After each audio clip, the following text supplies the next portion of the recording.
Welcome to my channel.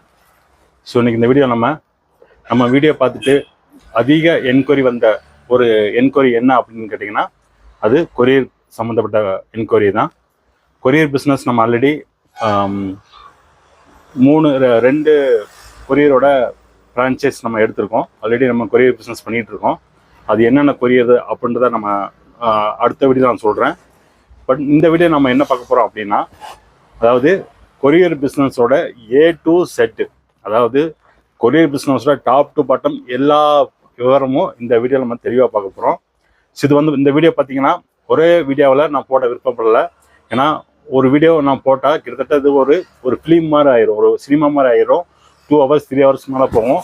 ஏன்னா இதில் நம்ம கற்றுக்கிட வேண்டியது ரொம்ப ரொம்ப இருக்குது.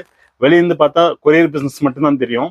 பட் நீங்கள் அதுக்குள்ளே நீங்கள் போய் அதை நீங்கள் தேட ஆரம்பிச்சிங்கன்னா, அதை எடுத்து நீங்கள் வீடியோ போட்டிங்கன்னா கிட்டத்தட்ட ஒரு 2.5 மணி நேரம் 3 மணி நேரம் போகும் அந்த வீடியோ. ஸோ அவ்வளோ விஷயம் இதில் இருக்குது. ஏன்னா இப்போ எல்லாம் இந்த ஜெராக்ஸ் கடை, இந்த புக்ஸ் அண்ட் ஸ்டேஷனரி கடை வச்சிருக்கிறவங்களுக்கு ஒரு அடிஷ்னல் இன்கம் தரக்கூடிய பிஸ்னஸில் கொரியர் பிஸ்னஸ் நம்பர் 1. ஸோ அதனால் இந்த கொரியர் பிஸ்னஸ் பற்றி நம்ம பார்ட் 1, பார்ட் 2, பார்ட் 3 3 பார்ட்டை நான் அந்த வீடியோவில் உங்களுக்கு ஷேர் பண்ணுறேன். ஸோ வீடியோ ஸ்கிப் பண்ணாமல் பாருங்கள். நான் சொல்கிற ஒவ்வொரு டீட்டெயிலும் உங்களுக்கு ரொம்ப ரொம்ப ஹெல்ப்ஃபுல்லாக இருக்கும். இந்த பார்ட் 2ல் நம்ம என்னென்ன பார்க்க போகிறோம் அப்படின்னா, ஃபஸ்ட்டு கொரியர் பிஸ்னஸ் எப்போ இந்தியாவில் ஸ்டார்ட் பண்ணாங்க, லிஸ்ட் ஆஃப் கொரியர் கம்பெனி, நம்ம இந்தியாவில் என்னென்ன கொரியர் கம்பெனி இப்போ ரன்னிங்கில் இருக்குது, அப்புறம் கொரியர் எப்படி ஒர்க் பண்ணுது, அதாவது கொரியரோட வேலை என்ன, இந்த 3 தான் இந்த வீடியோவில் பார்க்க போகிறோம். என்னடா நான் பிஸ்னஸ் கேட்டால் நீங்கள் ஏதோ ஒரு வீடியோ கிளாஸ் மாதிரி நடத்துன்னு சொல்லாதீங்க. எந்த ஒரு பிஸ்னஸ் பண்ணும்போதோ அதோட பேசிக் நம்ம ரொம்ப ரொம்ப தெரிஞ்சுக்கணும். நான் உங்களுக்கு பேசிக் மட்டும் தான் சொல்கிறேன் இந்த வீடியோவில், டீட்டெயிலாக போக விரும்பலை. ஸோ ஃபஸ்ட் நம்ம இந்த கொரியர் பிஸ்னஸ் இருக்குல்ல, இந்த கொரியர் பிஸ்னஸ்ஸு ஃபஸ்ட்டு நம்ம இந்தியாவில் கொரியர் நமக்கு எல்லாமே தெரிஞ்ச விஷயம்தான். இந்தியன் போஸ்ட் ஆஃபீஸ் மூலம் தான் நம்ம கொரியர் பண்ணுவோம். நான் சொல்கிறது 80s. ஸோ 80s பார்த்தீங்கன்னா நம்ம கொரியர்னு சொன்னாலே கொரியரோ, மணி ஆர்டரோ, இந்த இங்கிலாந்து லெட்டர்னு சொல்லுவோம். ஸோ இது மாதிரி பொங்கல் வாழ்த்து இதெல்லாமே இந்தியன் போஸ்ட்டில் தான் நம்ம எல்லாம் அனுப்புவோம். ஸோ இந்தியன் போஸ்ட் நம்ம இது எப்போ இந்த கொரியர் பிஸ்னஸ் ஸ்டார்ட் பண்ணாங்க அப்படின்னா 1954, 1854 இந்த கொரியர் அது இந்தியன் போஸ்ட் இந்த கொரியர் சர்வீஸ் நான் பண்ணிட்டு இருக்காங்க. பட் அவங்க ஸ்பீடப் பண்ணது எப்போன்னு பாருங்க. அதாவது ஸ்பீடு போஸ்ட்னு சொல்லுவாங்க. இப்போ இது இருக்குது. ஸ்பீடு போஸ்ட் பார்த்தீங்கன்னா 1986 தான் இது ஸ்பீடு போஸ்ட்டாக கன்வெர்ட் பண்ணாங்க. அதாவது ஸ்பீடு போஸ்ட்னா உங்களுக்கு தெரியும். ஸோ நார்மல் இந்தியன் போஸ்ட்டுக்கும் ஸ்பீட் போஸ்ட்டுக்கும் நிறையா உங்களுக்கு டிஃப்ரென்ஸ் தெரியும். நான் டீட்டெயிலாக அதுக்குள்ளே போக விரும்பல. ஸோ நம்ம இந்தியாவில் பார்த்தீங்கன்னா இந்தியன் போஸ்ட் ஆஃபீஸ் மூலிமா தான் ஃபஸ்ட்டு கொரியர் பண்ணிட்டு இருந்தாங்க. இந்தியன் போஸ்ட் அஃபிஷியலாக அனௌன்ஸ் பண்ணது பார்த்தீங்கன்னா 1854. ஸ்பீட் போஸ்ட் எப்போ இது லான்ச் பண்ணாங்க அப்படின்னா 1986. ஸோ இன்னைக்கு 2025 அஸ்பர் இது 2025 டேட்டா பிரகாரம் நீங்கள் பார்த்தீங்கன்னா ஒரு நாளைக்கு 25 to 30 மில்லியன் பார்சல் சர்வீஸ் நமக்கு இந்தியாவில் இந்த சர்வீஸ் பண்ணிட்டு இருக்காங்க. அதாவது இது ஒரு நாளைக்கு 30 to 30 25 to 30 million per day. அப்போ பார்த்துக்கோங்க எவ்வளோ பெரிய பிஸ்னஸ்ன்னு பாருங்க. ஆக்சுவலாக 2020க்கு முன்னாடி பார்த்தீங்கன்னா வெறும் 8.9 மில்லியன் வரைக்கும் இந்த பிஸ்னஸ்ஸு.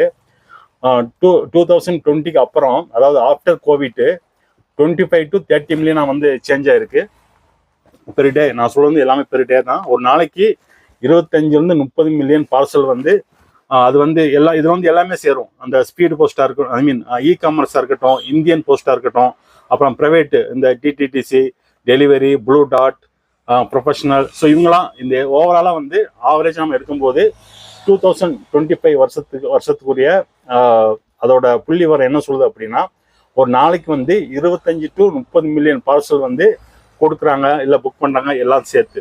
ஸோ 25 to 30 மில்லியன் அதிக பிஸ்னஸ்ஸு. ஸோ கொரியர் பிஸ்னஸ் நல்ல பிஸ்னஸ். இப்போ 2026 இது ஒரு நல்ல பிஸ்னஸ் தான்.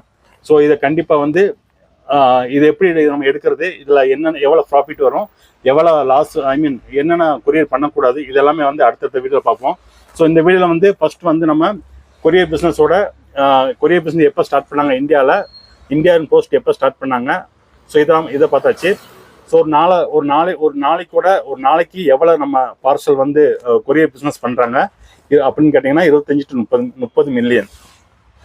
அடுத்து நம்ம என்ன பார்க்க போகிறோம் அப்படின்னா, இந்த கொரியரு எப்படி நம்ம வேலை செய்யுது. அதாவது இந்த கொரியரில் அனுப்பும்போது வந்து ஒரு பிஸ்னஸ் எடுக்கும்போது நீ கண்டிப்பாக அந்த டெக்னிக்கல் நேம் தெரிஞ்சுக்கணும். அதாவது ஃபஸ்ட்டு வந்து இந்த கொரியர் எப்படி வந்துச்சுன்னா, இந்த ஷிப்பர் அப்புறம் வந்து ரிசீவர், ஸோ இந்த ரெண்டுக்கும் கனெக்ட் பண்ணுறது தான் இந்த கொரியர்ஸ் கம்பெனி. பாருங்கள், இப்போ ஷிப்பர்னா நான் இப்போ என்ன எடுத்துக்கிறேன், நான் வந்து இப்போ பெங்களூரில் இருக்கேன், நான் தான் ஷிப்பரு. எனக்கு வந்து என்னுடைய பொருளை வந்து ஒரு இடத்துலேருந்து இன்னொரு இடத்துக்கு கொண்டு போகணும். ஸோ அதுக்கு வந்து நான் ஒரு கொரியர் சர்வீஸ் போய் கொரியர் சர்வீஸ் போயிட்டோ இல்லை இந்தியன் போஸ்ட் ஆஃபீஸ் போயிட்டோ நான் வந்து அங்கே போயிட்டு என் பொருளை வந்து இன்னொரு இடத்துக்கு சேர்க்க சொல்லி நான் அவங்களுக்கு கொடுக்குறேன், கொரியர் சர்வீஸ் கொடுக்குறேன். இது ஸோ நம்பர் 1 வந்து நான், நம்பர் 2 வந்து கொரியர் சர்வீஸு, நம்பர் 3 வந்து ரிசீவர், கன்சைன்னு சொல்லுவோம் இங்கிலீஷில், ரிசீவர்னு சொல்லலாம், கன்சைன்னு சொல்லலாம். ஸோ அவங்க வந்து 3. ஸோ இந்த மூணு பேர்த்தை கனெக்ட் பண்ணுறதான் வந்து சேர்ந்தா இந்த கொரியர் பிஸ்னஸ். அதாவது அனுப்புவார், அதாவது சென்டர்னு சொல்லுவோம், ஷிப்பர்னு சொல்லுவோம். இந்த சென்டர், அதாவது அனுப்புவர் என்ன பண்ணுறாரு, இப்போது அவங்க பொருளை கொண்டு வந்து கன்சைனர்னு சொல்லுவோம், கன்சைனர், அதாவது கொரியர் கம்பெனி வந்து கொடுத்துட்டு புக் பண்ணுவோம். அதாவது என்னுடைய கொரியரை வந்து இந்த இடத்துல வந்து பெங்களூர் டு சென்னை நான் அனுப்பணும் அப்படின்னு சொல்லிட்டு அதுக்கு ஒரு அட்ரஸ் கொடுத்துருப்பாங்க. ஸோ இந்த கொரியர் கம்பெனி அந்த பார்சலையும் பொருட்களையும் வாங்கி கலெக்ட் பண்ணி வச்சுக்கிட்டு, அதுதான் நம்பர் 2 வந்து கலெக்ட் பண்ணி, அதாவது கொண்டு செல்பவர், இங்கிலீஷில் பார்த்தீங்கன்னா கன்சைனர். ஸோ இந்த கன்சைனர், ஷிப்பர் இதெல்லாம் வந்து நீங்கள் தெரிஞ்சு வச்சுக்கோங்க. நாளைக்கு உங்கள் பிஸ்னஸ் நீங்கள் ஸ்டார்ட் பண்ணுறதுக்கு, நீங்கள் அந்த கம்பெனியில் போய் என்கொயரி பண்ணுறதுக்கு இதெல்லாம் உங்களுக்கு கேட்க வாய்ப்பு இருக்குது. ஸோ அந்த டெக்னிக்கல் நேம், இங்கிலீஷ் நேமே யூஸ் பண்ணுங்கள் மேக்ஸிமம். ஸோ அப்படின்னா தான் உங்களுக்கு ஆல்ரெடி இந்த பிஸ்னஸில் எக்ஸ்பீரியன்ஸ்னு சொல்லுவாங்க. ஸோ இந்த நேம்லாம் கரெக்டாக தெரிஞ்சு வச்சுக்கோங்க. இப்போ இந்த கொரியர் கம்பெனி என்ன பண்ணுவாங்க, சென்டர்கிட்ட வாங்கின பார்சலை வந்து டைரெக்டாக கொண்டு போயிட்டு அவங்களுடைய எந்த அட்ரஸ், எந்த பர்சன், எந்த ஆளுக்கு அவங்க கொடுக்க சொன்னாங்களோ அந்த ஆள்கிட்ட கொண்டு போய் சேர்ப்பாங்க. ஸோ இதான் வந்து இந்த கொரியர் பிஸ்னஸோட சிஸ்டம். இப்படி தான் ஒர்க் ஆகும். அதாவது இப்போ வந்து இவர் வந்து ஏன்னு வச்சுக்கலாம். ஒரு ஆள் வந்து ஒரு பொருளை வந்து பெங்களூர் டு சென்னை அனுப்பணும். ஒரு ஆள் வந்து பெங்களூர் டு சென்னை அனுப்புறதுக்கு பொருளை வந்து இந்த பின்ற ஒரு கம்பெனிக்கு வந்து கொடுப்பாரு. இந்த கம்பெனி வந்து அவங்கள்ட்ட கலெக்ட் பண்ண பொருளை வந்து சின்னு ஒரு நம்பருக்கு வந்து கொடுத்துருவாரு. ஸோ இதான் வந்து கொரியர் பிஸ்னஸோட சிஸ்டம். இப்படி தான் ஒர்க் ஆகும். ஸோ இதில் வந்து அனுப்புவங்க பேர் வந்து ஷிப்பர் இல்லைன்னா சென்டர், இந்த மாதிரி நேம் சொல்லுங்க டெக்னிக்கலாக. ரெண்டாவது பார்த்தீங்கன்னா கன்சைனர்னா, அதாவது நீங்கள் இப்போ ஃபார் எக்ஸாம்பிள் வந்து ப்ரொஃபஷனல் கொரியர் இஸ் கன்சைனர், அப்புறம் வந்து ப்ளூ டாட் கொரியர் இஸ் கன்சைனர், இது டிடிடிசி கன்சைனர். ஸோ இங்கே இதாக வந்து கன்சைனர். கன்சைனின்னா அந்த பொருளை வாங்குபவர், அதாவது 2 அட்ரஸ், நம்ம எந்த அட்ரஸ் நம்ம கொடுத்துருப்போமோ, இப்போ சீன் ஒரு ஆளுக்கு நம்ம கொடுக்கணும், இந்த சி நம்பர் தான் வந்து கன்சைனி. ரிசீவர்னு சொல்லலாம், ரிசீவர் கன்சைனி 2 சேம் மீனிங் தான். தமிழில் வந்து பெறுவார். ஸோ இதான் வந்து இந்த கொரியர் பிஸ்னஸோட சிஸ்டம் இப்படி தான் இருக்கும். ஸோ அடுத்து நம்ம என்ன பார்க்க போகிறோம் அப்படின்னா, list of courier company in India. So இந்தியாவில் வந்து பார்த்தீங்கன்னா என்னென்ன கொரியர் இருக்குது, அந்த கொரியர் எப்பப்போ ஆரம்பிச்சது, ஸோ இதை வந்து பார்க்க போகிறோம். சிம்பிளாக தான் பார்க்க போகிறோம், டீட்டெயிலாக போக மாட்டோம். ஸோ இந்தியன் போஸ்ட் உங்களுக்கு எல்லாமே தெரியும். 1854 வந்து அவங்க வந்து லான்ச் பண்ணாங்க அந்த கொரியர் சர்வீஸை. அதுக்கப்புறம் பார்த்தீங்கன்னா இந்தியன் போஸ்ட்டுக்கு அப்புறம் பார்த்தீங்கன்னா ப்ளூ டாட் கொரியர் வந்து 1980 ஆரம்பிச்சிட்டாங்க. ஸோ ப்ளூ டாட் கொரியர் உங்களுக்கு கண்டிப்பாக நான் சொல்ல தேவையில்லை. ஸோ அவங்க சர்வீஸ்லாம் எப்படின்னு நான் சொல்ல தேவையில்லை. ஆன்லைனில் முத கொண்டு வந்தது இந்த ப்ளூ டாட் கொரியர் தான். அதுக்கப்புறம் பார்த்தீங்கன்னா ஃபர்ஸ்ட் ஃப்ளைட், இதுவும் நீங்கள் கேள்விப்பட்டிருப்பீங்க. இப்போது சவுத் இந்தியாவில் வந்து இந்த கொரியர் அதிகமாக கிடையாது, பட் நார்த் சைடு இன்னும் இருக்குது. நார்த்தில் வந்து இந்த கொரியர் ஃபேமஸ் ஃபர்ஸ்ட் ஃப்ளைட்டு. இந்த ஃபர்ஸ்ட் ஃப்ளைட்டு இவங்களாம் வந்து இன்னும் இருக்கிறதுக்கு என்ன ப்ரூஃப் பண்ணுறதா நான் அந்த வீடியோ என்ட்ரியில் சொல்கிறேன். மூணாவது பார்த்தீங்கன்னா 1 2 3 ஃபர்ஸ்ட் ஃப்ளைட் வந்து 1986 ஆரம்பிச்சாங்க. நாலாவது வந்து ப்ரொஃபஷனல் கொரியர் பற்றி நான் சொல்ல தேவையில்லை. நம்ம ஆல்ரெடி ஃப்ரான்சைஸ் எடுத்திருக்கோம். ஸோ நம்ம இந்த 90s 80s பிறந்தவங்க எல்லாத்துக்குமே வந்து கொரியர் சொன்னாலே வந்து ப்ரொஃபஷனல் கொரியர் மட்டும் தான் மைண்டுக்கு வரும். அதாவது போஸ்ட் ஆஃபீஸ் தவிர கொரியர், ஏன்னா போஸ்ட் ஆஃபீஸ் போனோம்னா நம்ம வந்து கொரியர்னு சொல்ல மாட்டோம், போஸ்ட் ஆஃபீஸ் போகிறோம்னு சொல்லுவோம். பட் நம்ம அதே கொரியரை வந்து அதே பார்சலை நம்ம கொரியர் ஆஃபீஸில் போய் புக் பண்ணு சொல்லிட்டா நம்ம வந்து ப்ரொஃபஷனல் கொரியர் மைண்டுக்கு வரும். ஸோ ப்ரொஃபஷனல் கொரியர் எந்த வருஷம் ஆரம்பிச்சாங்கன்னா 1987 ஆரம்பிச்சாங்க. அதுக்கப்புறம் பார்த்தீங்கன்னா டிடிடிசி. ஸோ டிடிடிசி வந்து 1990 ஆரம்பிச்சிருக்காங்க. இப்போ டிடிடிசியாக இருக்கட்டும், இந்த ப்ரொஃபஷனல் கொரியராக இருக்கட்டும், பரவாயில்ல வந்து நம்ம அங்கங்கே நிறைய இடத்துல பார்க்க வாய்ப்பு இருக்கும். இந்த ப்ளூ டாட் பார்த்தீங்கன்னா வெரி ரேர். அதாவது ஒரு சிட்டிக்குள்ள 1-2 தான் இருக்கும். நகராட்சியில் வந்து 1 டவுனில் வந்து 1 தான் இருக்கும். ஸோ அது லிமிட்டடாக தான் இருக்கும். பட் அவங்க சர்வீஸ் வந்து எல்லாம் நல்லாயிருக்கும். ஸோ டிடிடிசி 1990 ஆரம்பித்தாங்க. அதுக்கப்புறம் பார்த்தீங்கன்னா டெலிவரி. ஸோ டெலிவரி கொரியர் நம்ம ஆல்ரெடி ஃப்ரான்ச்சைஸ் எடுத்திருக்கோம். ஸோ அதை பற்றி ஃபுல் டீட்டெயில் அடுத்தடுத்த பார்ட்டில் பார்ப்போம். இது வந்து 2011 தான் ஆரம்பிச்சிருக்காங்க. பட் இன்னைக்கு வந்து டாப் 10, டாப் 3 ஆர் டாப் 5 எடுத்துக்கோங்க. டாப் 5ல வந்து இவங்க வந்து கண்டிப்பாக வந்துடுவாங்க. ஸோ இவங்களோட க்ரோத் வந்து நல்லா இருக்குது. அதுக்கப்புறம் பார்த்தீங்கன்னா எஸ்டி கொரியர் பார்த்தீங்கன்னா இப்போ சவுத்தில் அதிகமாக தெரியும். ஸோ எஸ்டி கொரியர் அது இப்போ வேர்ல்டு இது இந்தியா ஃபுல்லாக வந்து இன்னும் பரவலாக போகலை. பட் சவுத் லெவலில் எஸ்டி கொரியர் உங்களுக்கு தெரியும். இது 2007 தான் அந்த கொரியர் அது பிஸ்னஸ் கொரியர் ஸ்டார்ட் பண்ணாங்க. அது கீழே பார்த்தீங்கன்னா எக்ஸ்பிரஸ் பீஸ். ஸோ இது வந்து பார்த்தீங்கன்னா இது ஒரு புது கம்பெனி, 2015 தான் ஆரம்பிச்சிருக்காங்க. மேக்சிமம் வந்து பார்த்தீங்கன்னா இந்த காமர்ஸ்லாம் வந்து இந்த இதான் செலக்ட் பண்ணுவாங்க, இந்த எக்ஸ்பிரஸ் பீஸ்.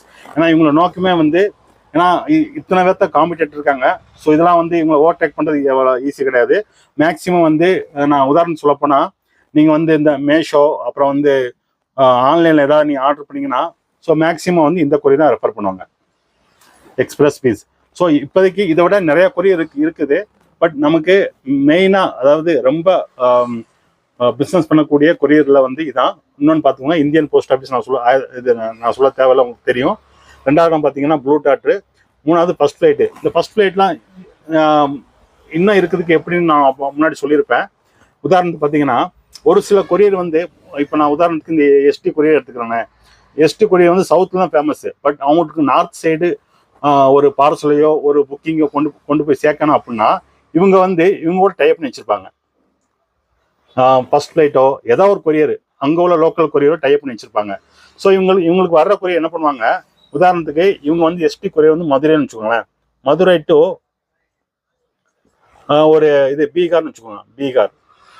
பீகாருக்கு ஒரு கொண்டு போய் சேர்க்கணும். இப்போ பீகாரில் வந்து கண்டிப்பாக ஒரு லோக்கல் கொரியர் வந்து ஃபேமஸாக இருக்கும். ஸோ அப்போ இவங்க என்ன பண்ணுவாங்க, இவங்க பிரான்ச் அங்கே இருக்காது. ஸோ இவங்க என்ன பண்ணுவாங்க, அந்த எஸ்டி கொரியர் வந்து பீகாருக்கு வந்து அனுப்பிச்சிடுவாங்க. அதாவது பீகாருக்கு, இங்கே மதுரை டு பீகாருக்கு அது ஸ்பீடு கொரியர்னா உங்களுக்கு வந்து ஃப்ளைட்டில் போகும், சர்ஃபேஸ் கொரியர்னா ரோட்டில் போகும். ஸோ 2 கொரியர் இருக்குது. அதை நம்ம அடுத்தடுத்த வீடியோ டீட்டெயிலாக பார்ப்போம். இப்போ அவங்க என்ன பண்ணுவாங்க, இவங்க பீகாரில் ஒரு ஆள் வந்து கரெக்டாக வந்து ஒரு இப்போ நம்ம எப்படி தமிழ்நாட்டில் வந்து main city Chennai, Madurai, Trichy, Coimbatore, Thoothukudi, so இந்த மாதிரி இருக்குல்ல, இதே மாதிரி பீகார்லேயும் மெயின் சிட்டி இருக்கும். இப்போ பீகாருக்கு மெயின் பீகாரில் அவங்க அனுப்பக்கூடிய நியரஸ்ட் பெரிய சிட்டி எதுன்னு பார்த்துட்டு இவங்க அந்த எஸ்டி கொரியர் அங்கே அனுப்பிச்சிடுவாங்க. அங்கே வந்து இவங்க ஏஜென்ட், அதாவது இவங்க டைப் பண்ணி வச்சாங்க தெரியுமா, இந்த ஃபர்ஸ்ட் ஃப்ளைட்டோ, நான் உதாரணத்துக்கு ஃபர்ஸ்ட் ஃப்ளைட்னு சொல்கிறேன், அவங்க வந்து டைப்பில் யார் இருக்காங்களோ அவங்க போய் இந்த பார்சல் ரிசீவ் பண்ணி அந்த பீகார் உள்ள பர்சனுக்கு வந்து ரிசீவ் பண்ணுவாங்க. ஸோ இதான் வந்து டைப் பிஸ்னஸ். இவங்க பிரான்ச்சு இங்கே இருக்கணும்னு தேவை கிடையாது, பீகார் இருக்குன்னு தேவை கிடையாது. அங்கே ஆல்ரெடி ஒரு பிரான்ச் இருக்கிறவங்கள்ட்ட கூட டைப் பண்ணி வச்சுருப்பாங்க. ஏன்னா ஒரு ஸ்மால் ஸ்கேல் பண்ணக்கூடிய கொரியர்லாம் வந்து இந்தியா ஃபுல்லாக வந்து பிரான்ச் ஆஃபீஸோ இல்லை ஒரு இது டெலிவரி ஆஃபீஸோ பண்ணுறது ரொம்ப ரொம்ப கஷ்டம். ஸோ அவங்க என்ன பண்ணுவாங்க, இந்த மாதிரி டைப் பண்ணி வச்சுக்குவாங்க. Not only ST, even professional கொரியரே வந்து ஒரு சில இடத்துல அப்படி தான் பண்ணுறாங்க. டிடிசி கொரியரும் அப்படி தான் பண்ணுறாங்க, டெலிவரி கொரியரும் அப்படி தான் பண்ணுறாங்க. ஏன்னா ஒவ்வொரு ஸ்டேட்டை பொறுத்த வரைக்கும் அங்கே லோக்கல் கொரியர் வந்து டைப் பண்ணி வச்சுருப்பாங்க. ஸோ அவங்ககிட்ட தான் வந்து இந்த பார்சல்லாம் போகும். ஸோ அவங்களுக்குரிய ஒரு பார்சலுக்கு வந்து இவ்வளோ அமௌண்ட்னு சொல்லிட்டு இவங்க 2 ஒரு அக்ரிமெண்ட் போட்டு வச்சுக்குவாங்க. அந்த அக்ரிமெண்ட் மூலிமா ஸோ அந்த பேமெண்ட் டேர்ம்ஸ் அண்ட் கண்டிஷன் பார்த்துட்டு இவங்க அதை டிவைட் பண்ணிக்குவாங்க. ஸோ இதான் வந்து இந்த இந்தியன் கொரியர் பிஸ்னஸோட பேசிக் டீட்டெயிலு. இது கண்டிப்பாக ஒரு கொரியர் பிஸ்னஸ் நீங்கள் எடுக்க போகிறீங்கன்னா இதெல்லாம் கண்டிப்பாக தெரிஞ்சிருக்கணும். அதுதான் இந்த வீடியோ. ஸோ இதுக்கு அடுத்த பார்ட் 2ல வந்து என்னென்ன வீடியோ வரும் அப்படின்னா, ஃபஸ்ட்டு வந்து கொரியர் பிஸ்னஸ் நம்ம ஸ்டார்ட் பண்ணுறதுக்கு என்னென்ன டாக்குமெண்ட் தேவை, டாக்குமெண்ட்ஸ், ஓகேங்களா. அப்புறம் வந்து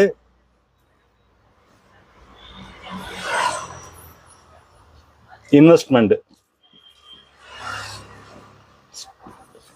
கொரியர் பிஸ்னஸ் ஸ்டார்ட் பண்ணுறதுக்கு இன்வெஸ்ட்மெண்ட்டு, அப்புறம் வந்து எலிஜிபிலிட்டி, அதாவது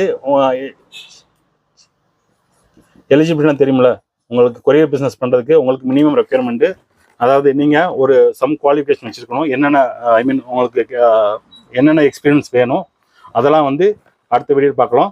அதுக்கு அடுத்த வீடியோவில் வந்து கொரியரை வந்து என்னென்ன பண்ணணும் என்னென்ன பண்ணக்கூடாது, அதுக்கப்புறம் வந்து ப்ராஃபிட் அண்ட் லாஸ், அப்புறம் வந்து என்னென்ன ரிஸ்க் இருக்குது, இதில் வெறும் எல்லாமே வந்து எல்லாத்துக்குமே வந்து ப்ராஃபிட் வந்து ஈஸியாக தெரிஞ்சிடும், ஆனால் ரிஸ்க் தெரியாது. இதில் எந்த அளவுக்கு ப்ராஃபிட் இருக்கோ அதுக்கு ஈக்குவலாக ரிஸ்க் இருக்குது. ஸோ வீடியோ வந்து பார்ட் 1, பார்ட் 2, பார்ட் 3 மேக்ஸிமம் 3 வீடியோக்குள்ளே முடிக்கிற மாதிரி பார்க்குறேன். ஒரு வேளை என்னால் முடிக்க முடியும்னா பார்ட் 4க்கு போவோம்.